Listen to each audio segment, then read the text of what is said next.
100 ಕಾಲ ಸುಖವಾಗಿ ಬಾಳಬೇಕೆಂದು ನಗು ನಗುತ್ತಾ ಹಸೆಮಣೆ ಏರಿದ್ದ ಆ ಜೋಡಿ ಕೇವಲ 2 ತಿಂಗಳಿಗೆ ಇಹಲೋಕ ತ್ಯಜಿಸುತ್ತದೆ ಎಂದು ಯಾರೂ ಭಾವಿಸಿರಲಿಲ್ಲ.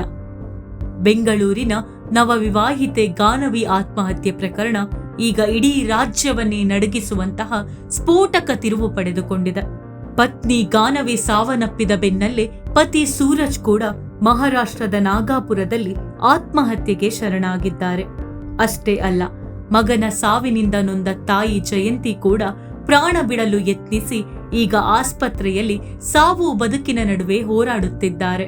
ಅರಮನೆ ಮೈದಾನದಲ್ಲಿ ಕೋಟಿ ಕೋಟಿ ಖರ್ಚು ಮಾಡಿ ಅದ್ದೂರಿಯಾಗಿ ನಡೆದ ಮದುವೆ ಅದು. ಆದರೆ ಆ ಸಂಭ್ರಮದ ಹನಿಮೂನ್ಗೆ ಹೋದಾಗಲೇ ಕಮರಿ ಹೋಗಿತ್ತು. ಶ್ರೀಲಂಕಾ ಪ್ರವಾಸದಲ್ಲಿದ್ದಾಗ ದಂಪತಿ ನಡುವೆ ಆರಂಭವಾದ ಕಿರಿಕಿರಿ ಗಾನವಿ ಅವರನ್ನ ಪೋಷಕರ ಮನೆಗೆ ಬಂದು ಪ್ರಾಣ ಬಿಡುವಂತೆ ಮಾಡಿತು. ಗಾನವಿ ಅವರ ಕುಟುಂಬಸ್ಥರು ಸೂರಜ್ ಮೇಲೆ ಗಂಭೀರ ಆರೋಪ ಹೊರಿಸಿದ್ದಾರೆ. ವರದಕ್ಷಿಣೆಗಾಗಿ ಕಿರುಕುಳ ನೀಡುತ್ತಿದ್ದರು. ಮದುವೆಯಾದ ಮೊದಲ ರಾತ್ರಿಯೇ ಸೂರಜ್ ಗಂಡಸೇ ಅಲ್ಲ ಎಂಬ ಸತ್ಯ ಗಾನವಿಗೆ ಗೊತ್ತಾಗಿತ್ತು ಎಂದು ಆಕೆಯ ದೊಡ್ಡಮ್ಮ ಮಾಧ್ಯಮಗಳ ಮುಂದೆ ಕಣ್ಣೀರಿಟ್ಟಿದ್ದಾರೆ.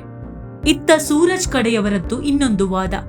ಗಾನವಿ ಅವರ ವಿವಾಹ ಪೂರ್ವ ಸಂಬಂಧವೇ ಈ ಎಲ್ಲಾ ಜಗಳಕ್ಕೆ ಮೂಲ ಎಂಬ ಮಾತುಗಳು ಕೇಳಿಬರುತ್ತಿದೆ.